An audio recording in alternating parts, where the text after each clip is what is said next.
Olá, tudo bem, gente? Como que vocês estão? Hoje nós vamos falar sobre o Salmo 45, que também é um dos meus preferidos, gente. Porque esse salmo, gente, ele é um hino de casamento, sabe? Eu imagino ele tocando nas celebrações de união, principalmente entre rei e princesa. Aqui ele vai falar que celebra esse salmo, ele celebra a união de um casamento, tá? Entre um rei e uma princesa.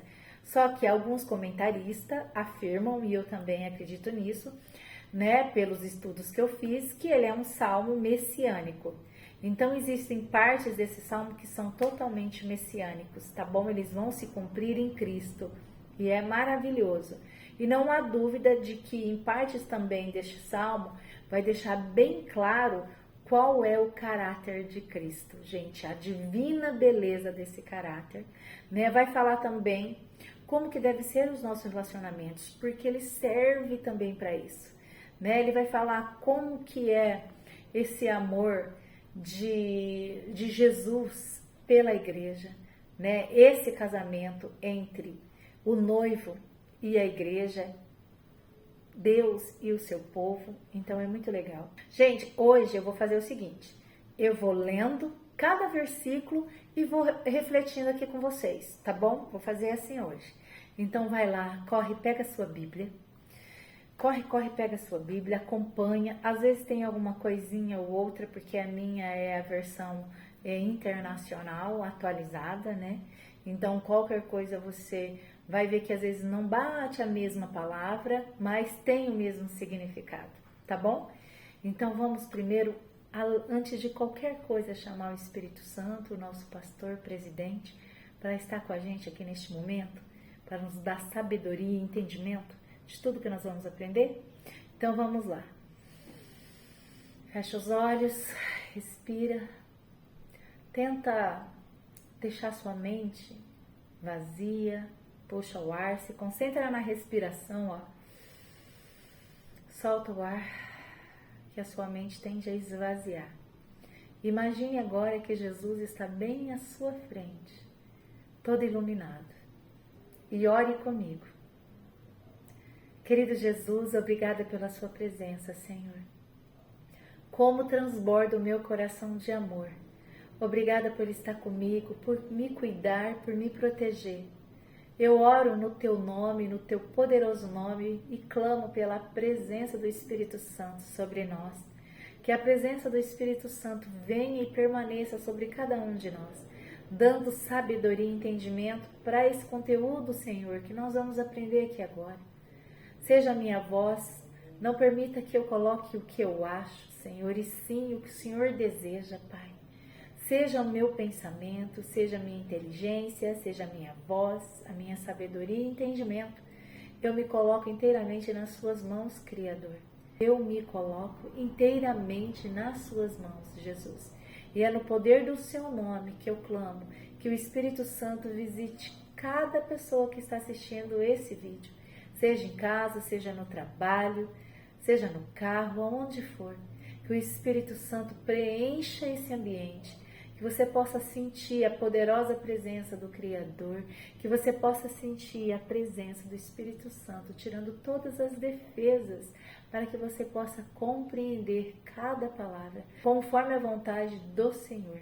Essa é a minha oração. Em nome do Pai, do Filho e do Espírito Santo. Amém. Então vamos lá, gente. Canção para o casamento do rei. Ao regente do coro, com a melodia de Os Lírios. Poesia do grupo de Corá. Uma canção de amor. Lindas palavras enchem o meu coração, enquanto escrevo esta canção em homenagem ao rei. A minha língua é como a pena de um bom escritor.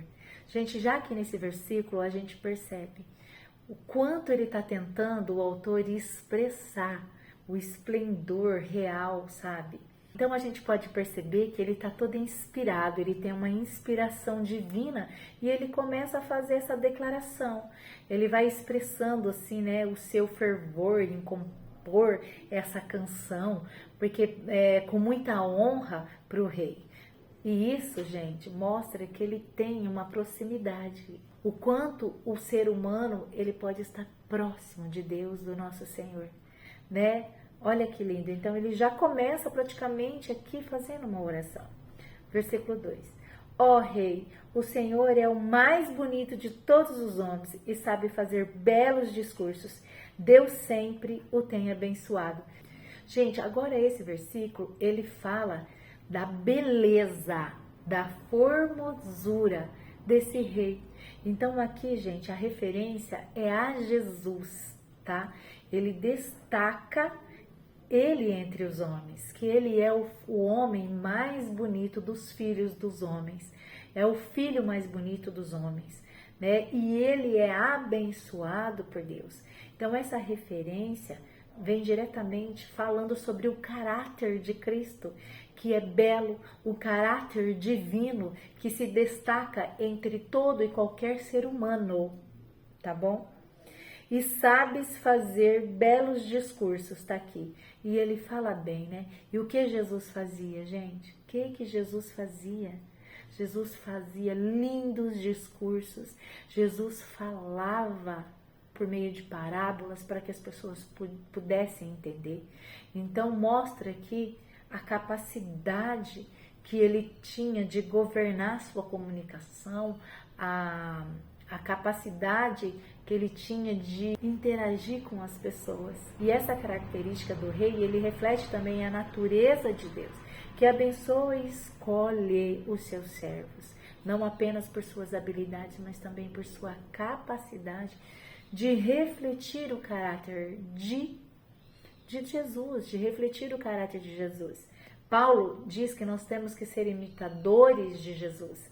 Então aqui está um belo começo, né, gente? Começar a ser, porque essa beleza que fala aqui não é só uma beleza exterior, não. É uma beleza interior, gente. É a beleza do caráter divino de Jesus, de ser honesto, de ser humilde, sabe? De ser íntegro, de ser verdadeiro e outra, de ser o caminho que é a verdade e a vida. E lá no versículo 3, põe a espada na cintura, ó Rei poderoso, forte e glorioso. Aqui, gente, vai falar como que um rei tem que ser. Um rei, ele tem que ser valente, ele tem que estar pronto, preparado para a batalha. Então, essa imagem do rei com a espada, ela vai simbolizar uma prontidão para defender a verdade, a misericórdia, a justiça. É assim que Jesus age, ele está pronto para defender a gente de tudo. E outra, ele traz com ele a misericórdia junto, tá bom? E essas qualidades aqui, olha, é alguém que se destaca, né? É alguém que é majestade, é alguém que tem atributos reais e que também reflete o caráter de Deus. No versículo 4, coberto de glória, avance para vencer, defendendo a verdade e a justiça, a sua força conquistará grandes vitórias. O versículo 4 fala que nós estamos caminhando para uma vitória, rumo à vitória. Mas para caminhar para essa vitória, nós precisamos ser guiados pela verdade, gente. Pela essa misericórdia, pela justiça que a gente falou aqui. Não adianta a gente achar que nós vamos conseguir tudo pela força do nosso braço. Então, o que está falando aqui é que a gente precisa ser um instrumento da vontade de Deus aqui na terra e seguir o caminho guiado pela verdade, entendendo que a gente pode contar com a misericórdia e com a justiça de Deus quando a gente coloca as coisas na mão dele, tá bom?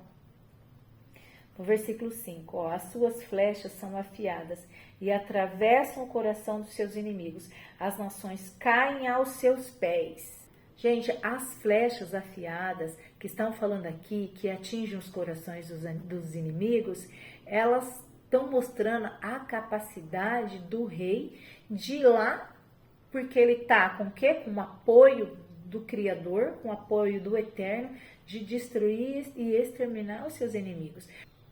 Mas ela também fala que a palavra de Deus, ela pode penetrar no coração mais resistente que existe. Como Davi sempre andou com Deus, Ele sempre teve os inimigos abaixo dos seus pés. Sempre.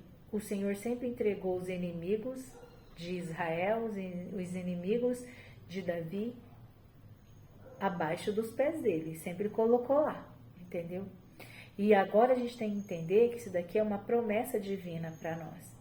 Aquele que coloca todas as suas capacidades, aquele que conta com as forças do Senhor, ele também vai ter um caminho para seguir aonde ele vai encontrar vitória. Porém, se você tem um coração resistente, saiba que o Senhor, ele pode atravessar qualquer coração, desde que você pare para ouvir um pouquinho a voz do Criador. A verdade divina, ela penetra em qualquer coração, tá bom?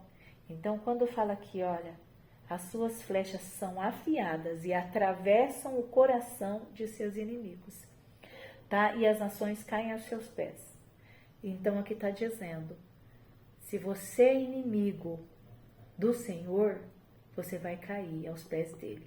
Em Apocalipse diz claramente que todo joelho se dobrará diante do Senhor. Todos. Não está falando só daqueles. Todos. Então, acorda. Deixa a resistência do seu coração. E se prepare para compreender como que é o reino de justiça e de paz de Deus. Eu tenho certeza que você vai perceber que nada pode preencher esse vazio que você tem no peito, a não ser esse amor de Deus, tá? Então é assim, ou você tá com Deus ou você tá contra Ele. É isso, gente. Bora. Versículo 6. O reino que Deus lhe deu vai durar para sempre. Ó Rei, o Senhor governa o seu coração com justiça. Gente, dá uma olhada nesse versículo. Ele estabelece a eternidade do trono do reino de Jesus.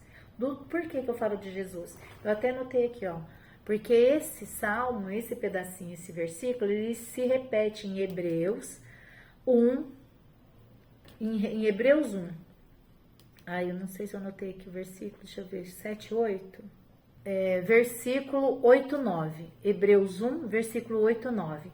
E ele diz exatamente como Deus, o Pai, ele se dirige ao Filho. Por isso que é um versículo totalmente messiânico. Ele está dizendo que o trono é eterno de Jesus. O trono do Messias é para sempre. Então, é para sempre. Está falando aqui, gente. E representa também uma promessa que Deus fez a Davi, dizendo para ele que nunca haveria de faltar um descendente dele no trono de Israel, tá? E, gente, mais o que a gente não pode se esquecer, como eu falei para vocês, que como está aqui em Hebreus, é uma proclamação de que o trono do rei é eterno. E isso vai passando de geração em geração, em geração em geração, e tem acontecido exatamente isso. É uma continuidade da linhagem lá de Davi e também sobre o reinado de Jesus, o reinado de Deus sobre nós, sobre todo o mundo. Vou até ler de novo, ó, versículo 6. O reino que Deus lhe deu vai durar para sempre. Ó Rei, o Senhor governa o seu povo com justiça. Versículo 7. Amo o bem e odeio o mal. Foi por isso que Deus, o Senhor, Deus o escolheu e deu mais felicidade ao Senhor do que qualquer outro rei. Então aqui mostra, gente, aqui mostra para nós o amor pela justiça que o Senhor tem e também, sabe, o desprezo que ele tem pela maldade, pela iniquidade que acontece no mundo. Ele vai falando do rei ungido por Deus com óleo, com alegria, e vai repudiando a maldade. Olha só, ele ama o bem e odeia o mal. Ele odeia o mal. Então, essa distinção moral, ela é profunda e a gente precisa pensar, tá? E continuando, ele vai falando assim, ó. A sua roupa está perfumada com mirra e aloés, os músicos tocam para o Senhor, ó Rei, em palácios enfeitados com marfim. Gente, então aqui, ó, do 6 até aqui o versículo 8, até o versículo 8, deixa eu ver, até o 8. Isso, até o 8, ele vai destacando o amor e a justiça. E vai colocando e deixando bem claro esse ódio pela maldade, pela iniquidade, né?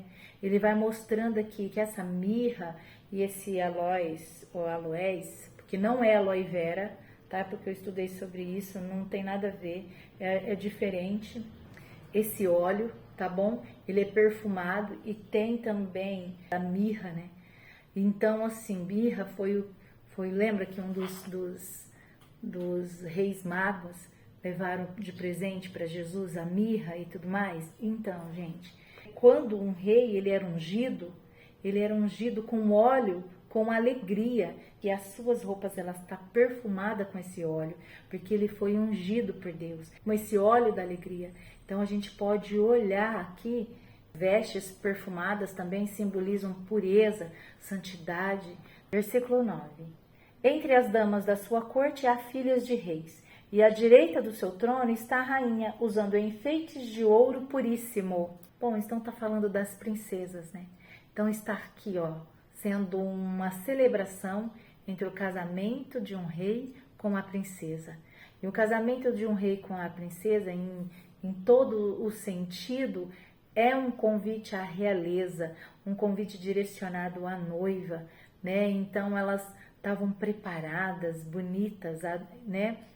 Todas adornadas de ouro, de ofir. Então tá simbolizando aqui, gente, a beleza, a virtude dessa noiva. Elas estão enfeitadas, preparadas para um casamento, estão usando seus melhores trajes. Então nós estamos falando das filhas de reis, estão se preparando para fazer uma aliança de união com o seu noivo. Então a gente precisa entender que isso aqui também não é só ali no sentido onde eles estão celebrando um casamento, mas também é espiritual. A noiva adornada de ouro de Ofir, né? Ela, olha só o que é beleza, é virtude, é preciosidade, né? A gente precisa entender que são elementos que são valorizados e honrados pelo rei. Então nós podemos ter essas duas visões. Aonde está se celebrando um casamento entre um rei e uma princesa, e aonde está assim essa espera pelo noivo que está para chegar, né, para se casar com a sua noiva, que é a igreja. Tem que estar bela, que tem que ter virtude para receber esse rei, esse noivo. Versículo 10. Ó noiva do rei, escute o meu conselho, esqueça o seu povo e os seus parentes. Esse versículo ele é um conselho para a noiva. Está dizendo, ô noiva, agora você tem que olhar para cá. Esquece lá o antigo e olha para o novo. Agora você vai construir um futuro ao lado do rei. E você precisa esquecer agora o seu povo, a casa do seu pai, da sua mãe. E esse esquecer, gente, é porque você vai construir uma nova família, você vai construir uma nova cultura com o seu futuro marido. Significa que você vai abandonar pai e mãe. Mas tem muitas pessoas que não entendem isso. Não rompem certos limites e vivem em confusão. Porque quando a gente deixa a nossa casa, o nosso pai e a nossa mãe, a gente vai trazer tudo que é bom e vai colocar como base. E junto com essa outra pessoa, nosso marido, nós vamos construir um teto, uma nova cultura. Por isso que a gente só traz o que é bom. O resto que não foi bom, a gente aprende com elas e vai evoluindo. Tem que ser assim. E também, como eu falei para vocês, é um chamado à renúncia de laços antigos em favor de uma nova identidade, né? A gente larga, a gente faz uma renúncia a alguns laços antigos para a gente poder ir atrás da nossa missão ao lado desse nosso rei, né? Então a gente pode entender aqui também que é uma decisão que a gente precisa ter, e essa decisão ela ressoa com a nossa escolha de seguir a Deus e a sua vocação acima de tudo. Seguir a Deus, entender que Jesus ele veio como seu Salvador e acreditar nisso e seguir espalhando essa boa nova. Entendeu, gente? Olha como um salmo fala muita coisa para nós. Por isso que ele é messiânico, tá? Versículo 11. Você é linda e por isso o rei vai desejá-la. Seja obediente a ele, pois ele é o seu Senhor. Tá falando que a beleza dessa noiva vai capturar o coração desse rei. Tá falando que vai além do superficial. Tá falando que aqui, ó, de lá de dentro, é um vínculo de admiração mútua, respeito e amor, que é o que tem que ter dentro de um relacionamento, tem que ter dentro de um casamento. O rei, neste contexto, gente, ele não é apenas uma figura de autoridade, mas ele também é um representante de Deus. É o nosso verdadeiro Senhor, é Jesus, cujo é amor, é leal, né? E tem para nós um amor incondicional. Então, esse convite à noiva é para honrar esse Senhor com fidelidade também. É para buscar uma relação com Deus, né? E mostra o quanto nós podemos ter, o quanto é o que o Senhor deseja ter com nós, essa relação entre Deus e o povo. Versículo 12. Ó noiva, o povo da cidade de Tiro vai lhe trazer presentes. Muita gente rica vai querer lhe agradar. Antigamente o casamento, principalmente de reis e rainhas, princesas, eles tinham um cunho político porque era para unificar a força daquela nação, certo? Então aqui, além da gente ter essa visão, também a gente tem que entender que as pessoas aqui, o que elas estavam fazendo? Elas estavam indo levar presentes, né? Tentando agradar eles, porque é uma pessoa que merece ser agradada. Né? Uma pessoa que ela merece ter esse esplendor real e alegria das pessoas. Mas a gente precisa também trazer isso para a nossa vida, porque às vezes nós nos aproximamos de pessoas por interesse e tem pessoas que se aproximam da gente também por interesse. E depois que você conseguiu aquilo que você queria, você menospreza essa pessoa. Ou essa pessoa menospreza você. Então a gente precisa ter integridade e caráter. Não tem nada de errado a gente se aproximar de pessoas para a gente crescer com elas, fazerem bons negócios, fazer network e tudo mais. Agora, o que não é certo é você sugar tudo daquela pessoa e depois, quando você não precisa mais dela, você descarta ela como se fosse qualquer coisa. Aí não agrada a Deus, né, gente? Aí não agrada a Deus, tá? E tem muita gente que faz isso. Às vezes nem cumprimentar a pessoa cumprimenta. Tá? Mas, no caso aqui, o versículo 13 ao 15, ele está falando desse esplendor real, de toda essa alegria, tá? De como eles estão descrevendo as riquezas, né? Em alguns detalhes dessa beleza da princesa. E aí ele vai enfatizar a entrada triunfante, a recepção dos palácios, dos reis, né? Então, eles vão colocar dessa forma, mas trazendo para nós que há uma união sagrada e a alegria que ela traz para o reino, simbolizando, gente, a nobreza de caráter, tá? Da sua dignidade real, tá bom? Então lá, continuando, vestida de roupas coloridas e acompanhada pelas suas damas de honra, ela é levada até o rei. Com prazer e alegria, elas chegam e entram no palácio dele, que é essa entrada triunfante que eu falei para vocês. Tá? Que ela entra, que ela chega na recepção do palácio, e isso simboliza uma união sagrada e alegria que ela está trazendo ali para o reino. E também que não é só uma beleza física, é também o que se traz por trás dela, é o que se está dentro, né? Então é a pureza e a majestade, né, que uma noiva real tem que ser, que uma noiva real tem que ter.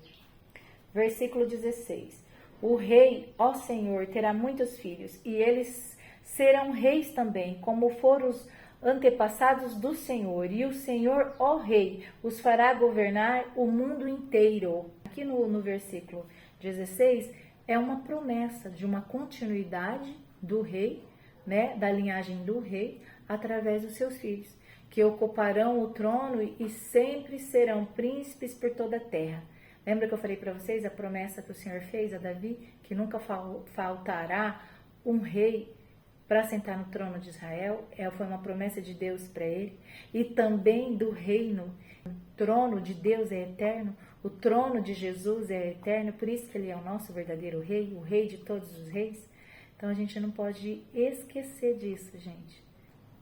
Entendendo que as virtudes do rei, que o seu legado de justiça, ele vai se estender através dos tempos.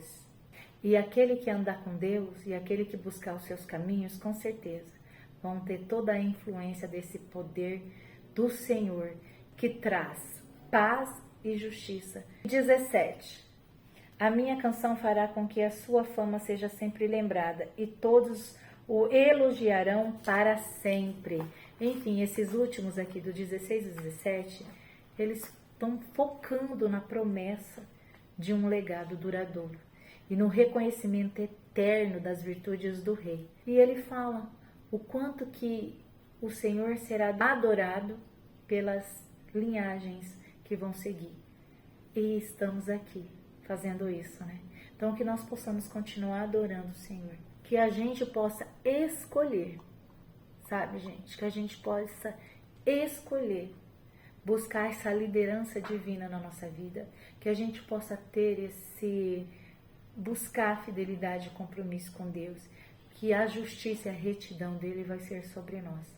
Então, esse Salmo 45, ele é rico e atravessa gerações.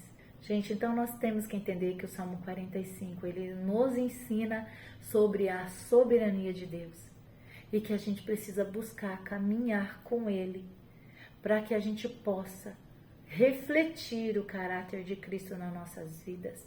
Assim haverá esse glorioso e esplendoroso encontro entre o noivo e a sua noiva, entre o Deus e o seu povo. Então, é entre você e Deus, tá bom? Não se esqueça de dividir esse vídeo com alguém que é importante para você, então encaminha para ela. Ela precisa ouvir que ela tem um noivo esperando ela, mas que ela também precisa fazer a parte dela, tá bom? Um beijo e até o próximo vídeo, gente.